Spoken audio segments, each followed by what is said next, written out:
దేవుని నామానికి వందనాలు. కూడి వచ్చిన మీ అందరికీ కూడా నా హృదయపూర్వకమైన వందనాలు. మనం సువార్త చేయటానికి వెళ్ళేటప్పుడు జనరల్గా ఎదురయ్యేటువంటి ప్రశ్నలు ఏంటంటే, వేరే సేవకుడు కానీ ప్రజలు కానీ ఎవరైనా సరే జనరల్గా మాట్లాడుకునేది ఏంటంటే, బ్రదర్ మీరు సువార్త చేస్తున్నారు కదా, మీకు పిలుపు ఉందా అంటారు. మీకు పిలుపు ఉందా, దేవుడు మిమ్మల్ని పిలుచుకున్నాడా అంటారు. ఇంకా జాబ్ చేస్తున్నారా మీరు అంటే ఉద్యోగం చేస్తూ సేవ చేస్తున్నారా, లేకపోతే సంపూర్ణ సేవకు వచ్చారా, ఇలా చెబుతారనమాట. మీకు ఎప్పుడైనా ఎదురైందో లేదో తెలియదు, కానీ నాకు ఎదురైంది. నువ్వు సేవకుడువా, నువ్వు వాక్యం ఎందుకు చెబుతున్నావు, ఈ రకమైనటువంటి మాటలు పిలుపుందా నీకు అంటే వీళ్ళు ఏమి నమ్ముతారంటే, పాత నిబంధన గ్రంథములో ఏం చేశాడు, దేవుడు అబ్రహాముని పిలుచుకున్నాడు. అంటే పాత నిబంధనలో అబ్రహాముని నీ బంధువుల యొద్ద నుండి, ఆదికాండం 12వ అధ్యాయం 1వ వచనంలో ఉంటుంది, నీ బంధువుల యొద్ద నుండి, నీ ఇంట నుండి, నీ స్వదేశము నుండి రమ్మని పిలిచాడు అనమాట. అంటే అబ్రహాముని దేవుడు పిలుచుకున్నాడు. ఆ తర్వాత ఇంకెవరిని, మోషేని దేవుడు పిలుచుకున్నాడు. ఆ తర్వాత న్యాయాధిపతులను దేవుడు పిలుచుకున్నాడు. రాజులని అభిషేకించాడు. మీకు అభిషేకం ఉందా, ఇవన్నీ కూడా ప్రశ్నలు. మీకు పిలుపు ఉందా, దేవుడు మిమ్మల్ని ప్రత్యేకపరుచుకున్నాడా, ఇంకొకటి ఏం చెబుతారు, మీకు అభిషేకం ఉందా అని అడుగుతారు అనమాట. పిలుపు, అభిషేకం, ఇంకోటి ప్రత్యేకపరుచుకున్నాడా, ఈ విషయాలు అనమాట అడుగుతారు. ఎందుకంటే అబ్రహాముని దేవుడు ప్రత్యేకపరుచుకున్నాడు, మోషేని ప్రత్యేకపరుచుకున్నాడు, పిలుచుకున్నాడు. అలాగా మనం బైబిల్లో న్యాయాధిపతుల్ని, గిద్యోని గారు ఆయన్ని కూడా పిలుచుకున్నారు. న్యాయాధిపతులు ప్రతి ఒక్కరిని కూడా దేవుడు పిలుచుకున్నాడు. అలాగా అంటే దేవుడు పిలుపులు చాలా రకాలుగా ఉండేవి పాత నిబంధన గ్రంథంలో. అంటే దర్శనాల ద్వారా పిలిచేవాడు, దేవదూతల ద్వారా పిలిచేవాడు, ఆ తర్వాత స్వయాన ఆయన స్వరము ద్వారా పిలిచేవాడు. ఇలాగా ఉంటూ ఉండేది పాత నిబంధన గ్రంథం. అది పట్టుకుని ఏమంటారంటే, మీకు పిలుపు ఉందా అని అడుగుతారు. మనం చాలాసార్లు చూసుకున్నాం, పాత నిబంధన క్రొత్త నిబంధన రెండు ఒకటి కాదు. అంటే పాత నిబంధన అనేది ఏంటి, హెబ్రీ పత్రిక 10వ అధ్యాయము 1వ వచనం, ధర్మశాస్త్రము రాబోవుచున్న మేలుల ఛాయగలదియే గాని ఆ వస్తువుల నిజస్వరూపము గలది కాదు. అంటే చాలాసార్లు చూసుకున్నాం. మరి ఇంకొంచెం లోతుగా దీని మీద మనం కొన్ని విషయాలు మాట్లాడుకుందాం. అంటే పాత నిబంధన క్రొత్త నిబంధన. ఇప్పుడు మనం ఎందులో ఉన్నాం, క్రొత్త నిబంధనలో ఉన్నాం. ఆనాటి కాలంలో యాజకులను కూడా, లేవీయులను ఆయన ప్రత్యేకపరుచుకున్నాడు. అంటే మీరందరూ కూడా నా వారు, వాళ్ళకి స్వాస్యం ఏదీ లేదు, నేనే మీ స్వాస్యం అన్నాడు లేవీయులకి. అంటే 12 గోత్రాల్లో లేవీది ఒక గోత్రం. ఈ గోత్రం అని ప్రత్యేకపరుచుకున్నాడు. ఆ తర్వాత అహరోన్ని యాజకుడిగా చేసుకున్నాడు. అలా అంటే పాత నిబంధన గ్రంథంలో ప్రత్యేకమైన పిలుపులు ఉండేవి. వ్యక్తులని దేవుడు ప్రత్యేకపరుచుకునేవాడు. అందరికీ కాకుండా వాళ్ళని సెపరేట్ చేసేవాడు. ఎందుకు సపరేట్ చేసేవాడు అంటే, వాళ్ళు అందరిలోనూ వాళ్ళు ప్రత్యేకంగా ఉండేవారు. అబ్రహాము అందరిలో బొమ్మలు చేసుకుంటూ ఉన్నప్పుడు ఈ బొమ్మను అన్ని ఎలా తయారు చేయగలదు అని ఆయన కొంత ప్రత్యేకంగా ఉన్నాడు కాబట్టి ఆయన ప్రత్యేకించుకున్నాడు. బైబిల్లో ఎక్కడ చూసినా ఆయన ప్రత్యేకించుకున్నాడు అంటే వాళ్ళు ప్రత్యేకంగా ఉన్నారు. మోషే గారు కూడా చూడండి, దేవుని గురించినటువంటి నింద గొప్ప భాగ్యం. అంటే ఐగుప్తు దేశం కావాలా, దేవుడు గురించినటువంటి నింద ఏది కావాలి, శ్రమ అనుభవిస్తావా, సింహాసనం మీద కూర్చుంటావా. ఆయన ఏం చూస్ చేసుకున్నాడు, నేను శ్రమే అనుభవిస్తానని వచ్చేసాడు. అంటే ఆయన ప్రత్యేకంగా ఉన్నాడు అక్కడలో, కాబట్టి ఆయన ఏం చేశాడు, ప్రత్యేకపరుచుకున్నాడు. ఈ విధంగా జరుగుతూ వచ్చేది. కానీ పాత నిబంధనకి క్రొత్త నిబంధనకి చాలా వ్యత్యాసం ఉంది. అది ఛాయ అంటున్నాడు, అంటే నీడ. ఛాయ అంటే నీడ, నిజస్వరూపం వేరు. ఒక చెట్టు ఉంది, ఆ చెట్టు ఎండొచ్చింది అనుకోండి, ఒక పక్కకి నీడ ఉంటుంది, మరలా అది అలా వచ్చి ఆ నీడ ఏమైపోద్ది, మాయమైపోతుంది. ఆ నీడ అలాగే ఉంటుందా, మందైనా చూడండి, ఆ చీకటి వచ్చిందంటే ఆ నీడ ఏమైపోద్ది, మాయమైపోద్ది. ఇలాగా అంటే ధర్మశాస్త్రం అనేది సర్వసత్యం ఎప్పుడైతే వచ్చిందో అది ఆటోమేటిక్గా, అంటే క్రొత్త నిబంధన ఏదైతే వచ్చిందో పాత నిబంధన అది కొన్ని విషయాలు మాత్రమే.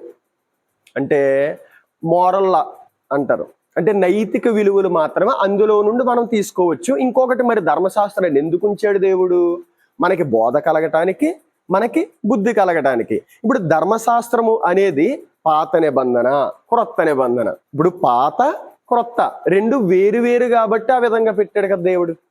పాత క్రొత్త, లేకపోతే మొత్తం అంతా పరిశుద్ధ గ్రంథం అని పెట్టును. అంటే పాత నిబంధన వేరు, క్రొత్త నిబంధన వేరు. ఇప్పుడు పాత నిబంధనలో మనం చూసుకుంటే యేసుక్రీస్తు ప్రభుల వారు కూడా చెబుతారు. చూడండి, మార్కు సువార్త 2వ అధ్యాయము 22వ వచనం చూడండి. మార్కు సువార్త 2వ అధ్యాయము 22వ వచనం, లేకపోతే మత్తయి సువార్త 9:17 చూడండి. అందులో కూడా అదే విషయం ఉంటుంది. మత్తయి సువార్త 9:17 మరియు 16 నుండి చదవమ్మా. ఎవడును పాత బట్టకు కొత్త బట్ట మాసిక వేయుడు వేసిన ఎడల ఆ మాసిక బట్టను వెలితిపరుచును, చినుగు మరి ఎక్కువగును. మరియు పాత తిత్తులలో క్రొత్త ద్రాక్షారసము పోయరు, పోసిన ఎడల తిత్తులు పిగిలి ద్రాక్షారసము కారిపోవును, తిత్తులు పాడగును. అయితే క్రొత్త ద్రాక్షారసము కొత్త తిత్తులలో పోయెదురు, అప్పుడు ఆ రెండును చెడిపోక యుండునని చెప్పాను. ఇక్కడ ఆ పైన చాలా విషయాలు జరిగితే యేసుక్రీస్తు ప్రభుల వారు ఒక ఉపమానం చెబుతున్నారు అన్నమాట. పాత నిబంధనకి క్రొత్త నిబంధనకి వ్యత్యాసం చూపిస్తున్నారు. ఏంటి ఆ వ్యత్యాసం? ఉదాహరణ చెబుతున్నారు అనమాట. అంటే మన వాళ్ళు ఏం చేస్తున్నారంటే పాత నిబంధనని తీసుకొచ్చేసి క్రొత్త నిబంధనకి లింక్ చేస్తున్నారు, క్రొత్త నిబంధన తీసుకెళ్ళిపోయి పాత నిబంధనకి లింక్ చేస్తున్నారు. ఇలా చేస్తూ ఉన్నారనమాట. ఇలా చేస్తూ ఉన్నప్పుడు ఆయన చెప్పినటువంటి ఉపమానం ఏంటంటే, ఎవడును క్రొత్త బట్టకు పాత మాసిక వేయుడు, వేసిన ఎడల ఆ పాత బట్ట ఏదైతే ఉందో ఆ మాసికే కనపడుతుంది. అంటే మీకు అర్థం కావాలంటే, ఇప్పుడు ప్యాంట్ చిరిగిపోయింది, చిరిగిపోతే దానికి సంబంధించింది వేస్తే ఓకే, కొత్తది ఏదైనా పట్టుకొచ్చి వేసామనుకో ప్యాంట్ ఏమో పాతదే, క్రొత్త గుడ్డేస్తే ఆ ప్యాంటు ఎలా కనబడుతుంది?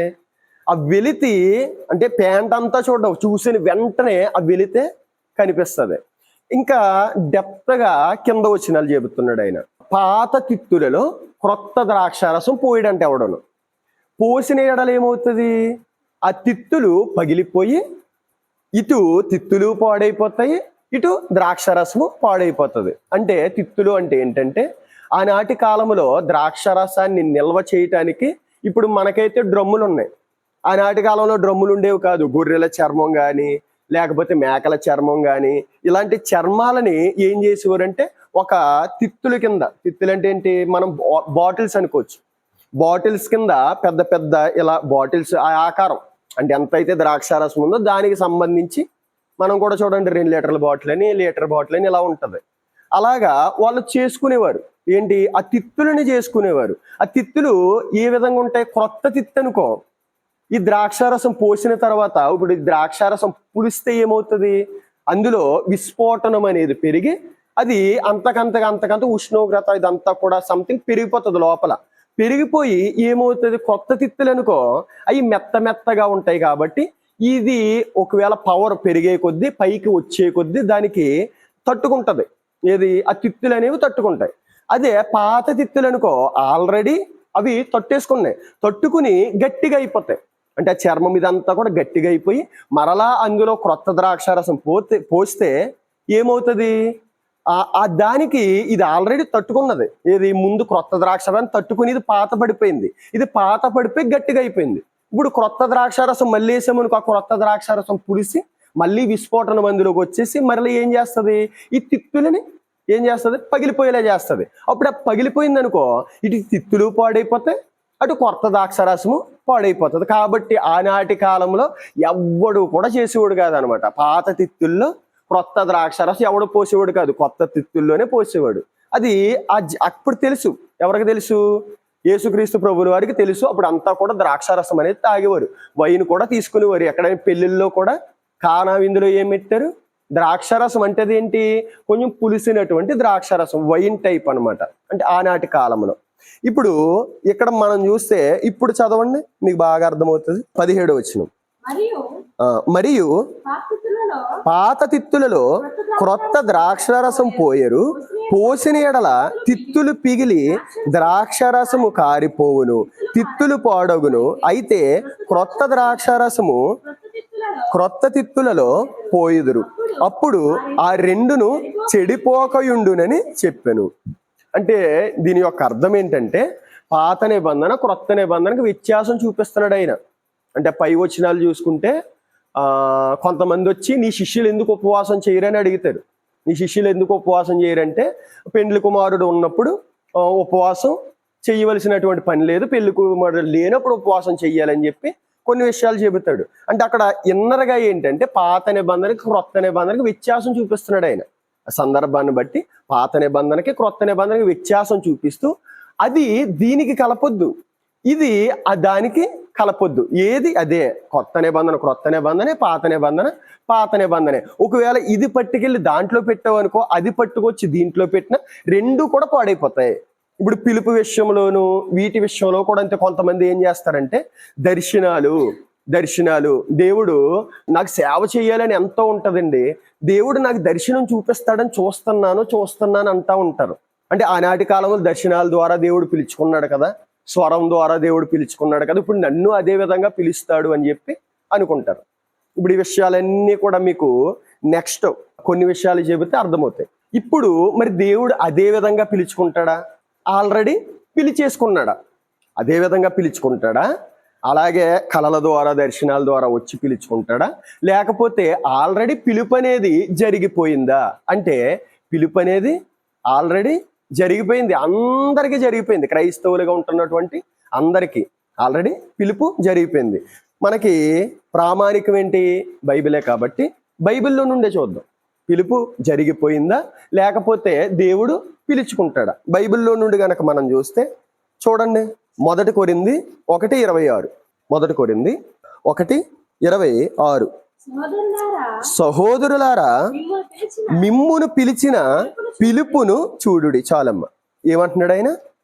సహోదరులారా మిమ్మును పిలిచిన పిలుపును చూడుడి అంటున్నాడు. ఇంకా ఎఫెసీయులకు రాసినటువంటి పత్రిక 4వ అధ్యాయము 3వ వచనం చూడండి. మీరు పిలువబడిన పిలుపునకు తగినట్లుగా దీర్ఘశాంతముతో కూడిన సంపూర్ణ వినయముతోను సాత్వికముతోను నడుచుకొనవలెనని ప్రభువును బట్టి ఖైదీనైన నేను మిమ్మును బతిమాలుకొనుచున్నాను. ఇక్కడ ఏం చెబుతున్నాడు? పిలుపు, మీరు పిలువబడిన పిలుపునకు తగినట్లుగా దీర్ఘశాంతముతో కూడిన సంపూర్ణ వినయం అని చెబుతున్నాడు. అంటే మీరు పిలువబడిన పిలుపునకు. ఇంతగా పిలుపు ఎక్కడది, ఎవరు పిలిచారు అని మనం చూస్తే చూడండి, హెబ్రీయులకు రాసినటువంటి పత్రిక 3వ అధ్యాయము 1వ వచనం. హెబ్రీయులకు రాసినటువంటి పత్రిక 3వ అధ్యాయము 1వ వచనం. ఇందువలన పరలోక సంబంధమైన పిలుపుతో పాలు పొందిన పరిశుద్ధ సహోదరులారా. ఏం చెబుతున్నాడు? ఆ పిలుపు ఎక్కడదంట, ఆ పిలుపు ఎక్కడి నుండి వచ్చిందంట? ఇందువలన పరలోక సంబంధమైన పిలుపులో పాలు పొందిన. అంటే ఆల్రెడీ ఇప్పుడు ఏం జరిగింది? పిలుపు అనేది ప్రతి ఒక్కరికి కూడా ఏమైపోయింది? జరిగిపోయింది. అది ఏ పిలుపు? పరలోక సంబంధమైనటువంటి పిలుపు. అది ఏ పిలుపు?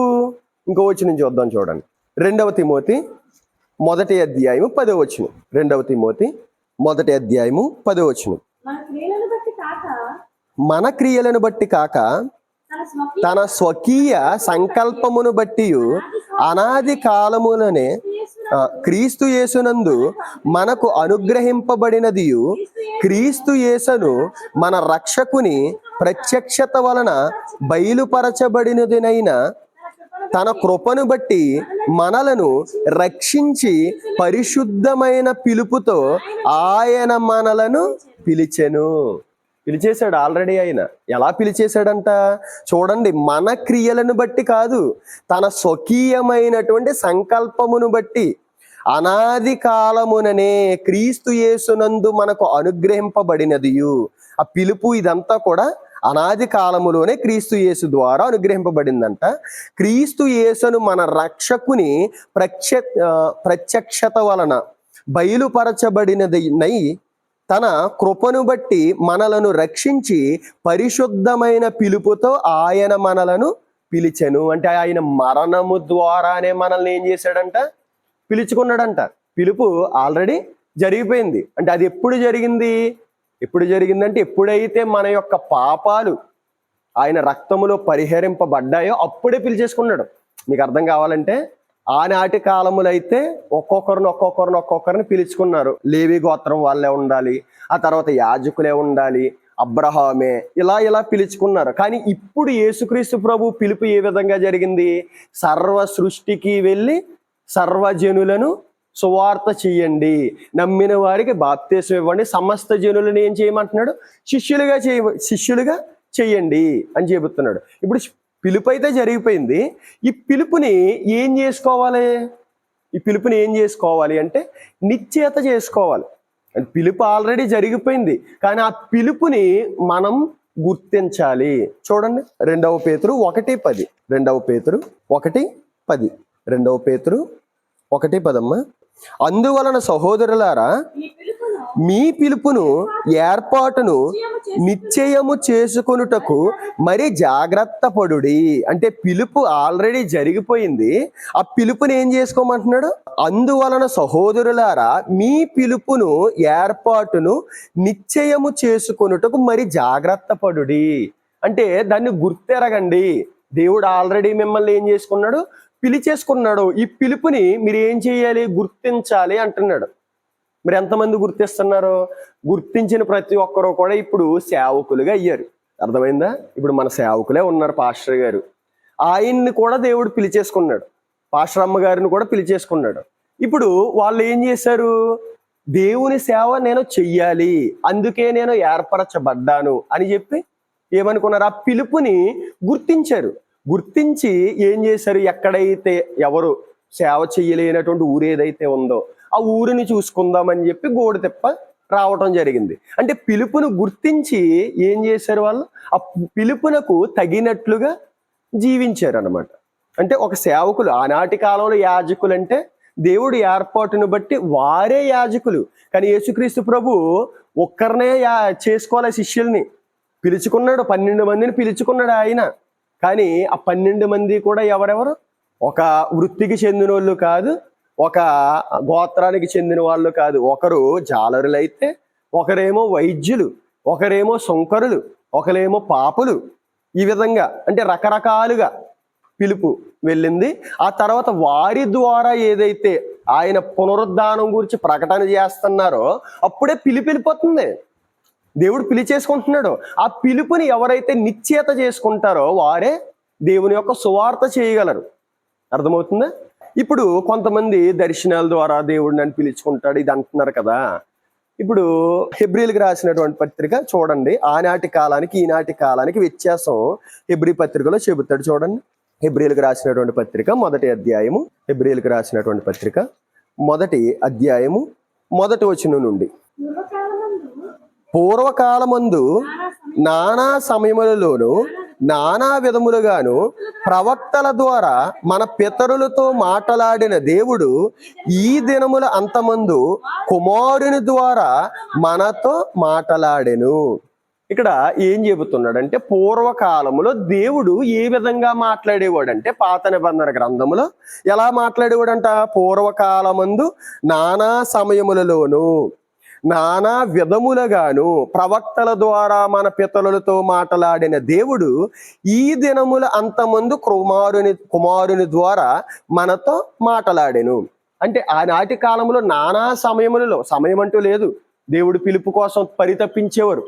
ఎప్పుడు పిలుస్తాడా? ఎప్పుడు కొంతకాలం ఆయన మౌనంగా ఉన్నాడు. అదే మలాకి గ్రంథం 400 సంవత్సరాలు. ఆ తర్వాత సమూయేలు దగ్గర కూడా ఏం జరుగుతుంది అంటే ఏలీ దగ్గర అప్పుడు పిలుపు అరుదుగా ఉందంట. ఆ తర్వాత సమూయేలుని దేవుడు పిలుస్తున్నాడు, నా ఏలిని వాడని చెప్పి ఏలీ దగ్గరికి వెళ్తాడు. మళ్ళీ పిలుస్తాడు, మళ్ళీ ఏలీ దగ్గరికి వెళ్తాడు, మళ్ళీ పిలుస్తాడు, మళ్ళీ ఏలీ ఈసారి చిత్తం ప్రభువాను అని అడుగుతాడు అంటాడు అనమాట ఏలీ. అంటే అరుదుగా ఉండేటువంటి పరిస్థితులు అంటే నానా విధములుగాను నానా సమయములలోను. అంటే నానా విధాలుగా అంటే దేవదూతల ద్వారా మాట్లాడాడు, దర్శనాల ద్వారా మాట్లాడాడు, ఇంకా రకరకాలుగా మాట్లాడాడు. ఆయన స్వరము ద్వారా మాట్లాడాడు, లేకపోతే ఆకాశంలో ఒక మెరుపు వలె మాట్లాడాడు, ఆ తర్వాత మెల్లని స్వరము వలె మాట్లాడాడు. ఏలియా గారి సందర్భంలో మేఘం పెద్ద అడావిడిగా జరిగిపోయి ఆ తర్వాత మెల్లని స్వరం వస్తే ఆ స్వరములో దేవుడు మాట్లాడాడు. ఇలా రకరకాలుగా నానా విధాలుగా దేవుడు మాట్లాడాడు. ఈ దినముల అంతమందు ఆయన ఎలా మాట్లాడాడు? ఈ దినముల అంతమందు కుమారుని ద్వారా మనతో మాట్లాడెను. మాటలాడెను అంటే మాటలాడేశాడు ఆయన. అంటే ఏదైతే చెప్పాలో అంతా కూడా చెప్పేశాడు. ఈ దినముల అంతమంది కుమారుని ద్వారా అంటే యేసుక్రీస్తు ప్రభుల వారి ద్వారా మొత్తం చెప్పేశాడు. పరిశుద్ధాత్మ దేవుడు ఈ లోకములో ప్రవేశించిన తర్వాత ఆయన పూర్తిగా సర్వసత్యంలోనికి నడిపించేశాడు. ఆయన మొత్తం మాట్లాడేశాడు. మరలా ఆయన క్రొత్తగా మాట్లాడేది ఏమీ లేదు. దేవుడు మరలా క్రొత్తగా మాట్లాడేది ఏమీ లేదు. మొత్తం అంతా మాట్లాడేసి కుమారుని ద్వారా బైబిల్లో పెట్టేశాడు అనమాట. ఇప్పుడు ఆయన దేని ద్వారా మాట్లాడతాడంటే మనతో బైబిల్ ద్వారానే మాట్లాడతాడు. అందుకే ఆయన అంటాడు, ఏమంటున్నాడు తిమోతి పత్రికలో, మీరు సత్యమును గూర్చినటువంటి అనుభవ జ్ఞానము కలిగిన వారిలా ఉండండి. అంటే పిలుచుకోవాలా? ఆ పిలుచు ఆల్రెడీ జరిగిపోయింది. అది ఎక్కడుంది? బైబిల్లో ఉంది. మీరు గుర్తెరగండి, మీరు తెలుసుకోండి. ఆల్రెడీ పిలుపు జరిగిపోయింది అన్న విషయం మనకి ఎప్పుడు తెలుస్తుంది? ఆల్రెడీ ఆయన పిలిచేసుకున్నాడు, మరలా నేను పిలుచుకోనరని చెబుతున్నాడు. నానా విధములుగాను నానా సమయంలో అప్పుడు పిలుపులైతే వేరు. ఇప్పుడు పిలుపు దగ్గరికి వచ్చేటప్పటికి మారిపోయింది. కుమారుని ద్వారా ఆల్రెడీ చెప్పవలసిందంతా చెప్పేశాను.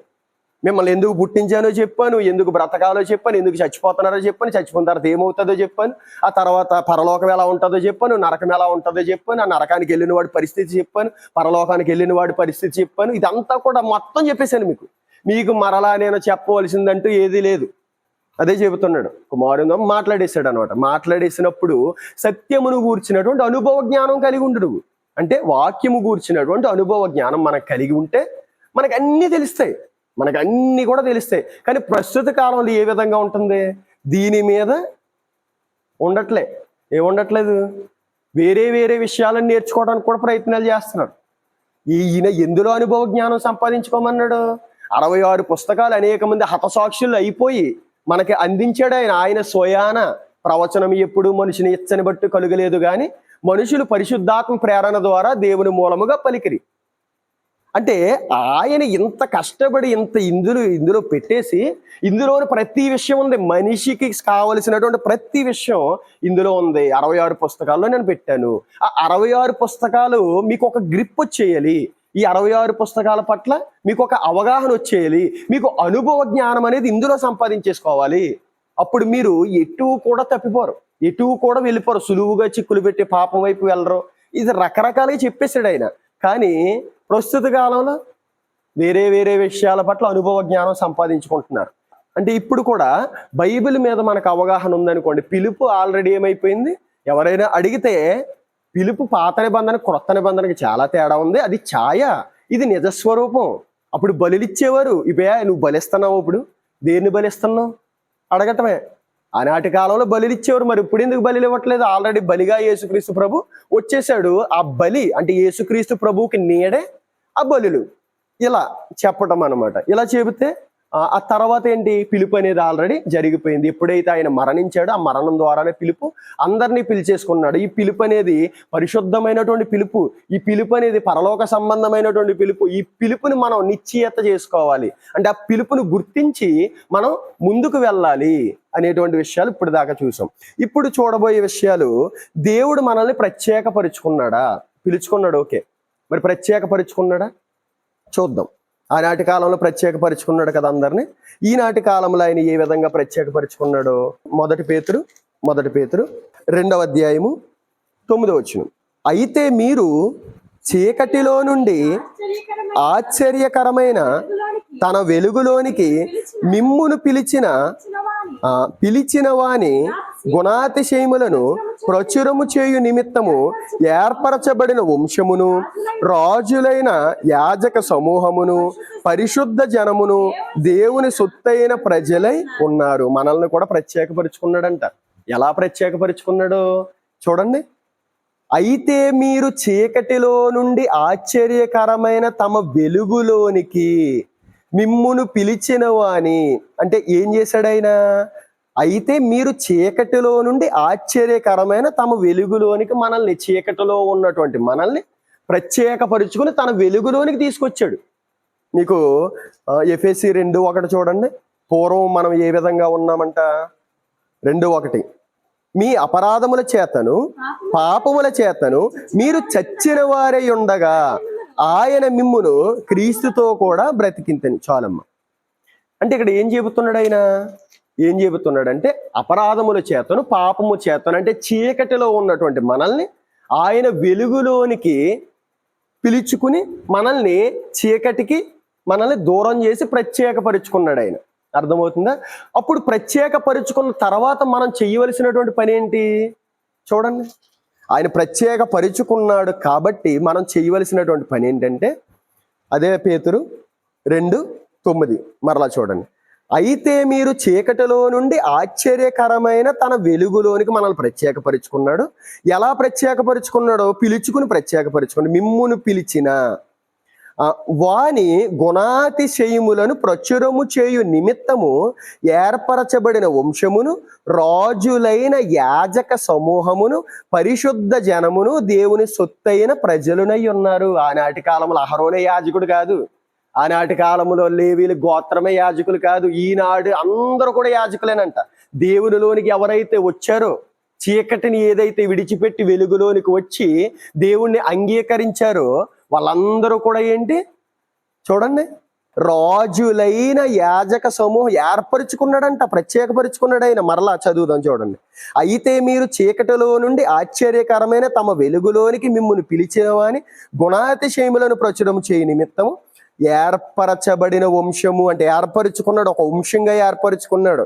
రాజులైన యాజక సమూహము, పరిశుద్ధ జనమును, దేవుని సొత్తైన ప్రజలనై ఉన్నారు. ఒకప్పుడు ప్రజగా ఉండక ఇప్పుడు దేవుని ప్రజలైతిరి. ఒకప్పుడు కనికరింపబడక ఇప్పుడు కనికరింపబడిన వారైతిరి.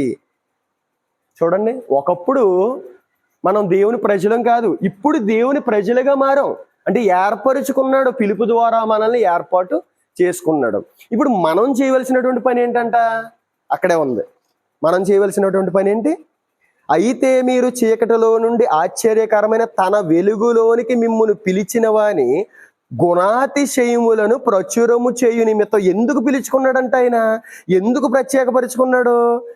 మిమ్మును పిలిచిన వాని గుణాతిశయములను ప్రచురము చేయు నిమిత్తము ఏర్పరచబడిన వంశం. అంటే ఆయన గుణాతిశయాలు ప్రచురం చేయాలని మనల్ని పిలుచుకున్నాడంట, మనల్ని ఏర్పాటు చేసుకున్నాడు. అంటే ఆయన గుణగణాలు, ఆయన ఎంత మంచి దేవుడు, ఆయన ఎంత గొప్ప దేవుడు, ఆయన ఏ విధంగా మనల్ని సృష్టించాడు, ఏ విధంగా మనల్ని ఈ భూమి మీద ప్రవేశపెట్టాడు, ప్రవేశపెట్టడానికి ఆయన ఎంతగా కష్టపడ్డాడు, ఆ కష్టములు ఆయన ఎంత ఇష్టముగా మనల్ని చేసుకున్నాడు, ఈ సృష్టిని ఏ విధంగా చేశాడు, ఆయన ప్రేమ ఏంటి, ఆయన కోపము ఎప్పుడు వస్తుంది, ఆయన కోపం ఆ ప్రేమించాలంటే ఎప్పుడు ప్రేమిస్తాడు ఆయన. ఈ విషయాలు గుణగణాలంటే ఆయన యొక్క గుణము ఏంటి, ఆయన ప్రేమ ఎటువంటిది, కోపం ఎటువంటిది, బాధ ఎటువంటిది, ఈ విషయాలన్నీ కూడా మనం ప్రచురించాలని అంటే చెప్పాలని మనల్ని ఏం చేశాడంట, పిలుచుకున్నాడు. చీకటిలో ఉన్నటువంటి మనల్ని వెలుగులోనికి ఏర్పాటు చేసుకుని మీరందరూ కూడా యాజకులే అంటున్నాడు. ఎప్పుడు నిజమైన యాజకులు అవుతామని తెలుసా? ఎప్పుడైతే పిలుపుని నిశ్చయత చేసుకుని గుర్తించి ఆ పిలుపుకి తగినట్లుగా నడుస్తామో, రాజులైన యాజక సమూహం, మాది చెట్టు బజ్జీలు అండి, మాది మాల క్యాస్ట్ అండి, మాది వేరే క్యాస్ట్ అండి, మాది ఆ క్యాస్ట్ అండి, ఈ క్యాస్ట్ అండి అంటారు. కానీ ఇక్కడ ఏం చెబుతున్నాడు? రాజులైన యాజక సమూహం, మీ క్యాస్ట్ లేదు, రాజులైన యాజకులు మీరందరూ మీ యొక్క కులం ఏంటంటే, మీ యొక్క కులం సువార్థికులు అని చెప్పండి. అంటే దేవుని యొక్క సువార్తని ప్రచురించేటువంటి వ్యక్తులు, మా కులం సువార్థి కులం, సువార్త అనేటువంటి కులం మాది అని చెప్పండి. అర్థమవుతుందా? ఇందులో భేదాభిప్రాయాలు ఏమీ లేవు. వాడు చిన్నోడు, వీడు పెద్దోడు, లోకం పెట్టింది. వాడు తల్లో నుండి వచ్చాడు, వీడు కాల్లో నుంచి వచ్చాడు, వీడు పొట్టలోంచి వచ్చాడు, వీడు భుజాల నుంచి వచ్చాడు, తల్లో వచ్చినోడు గొప్ప, కాల్లో వచ్చినోడికి దాసోహం, ఈ విధంగా చెప్పలే బైబిల్. ఏం చెప్పింది?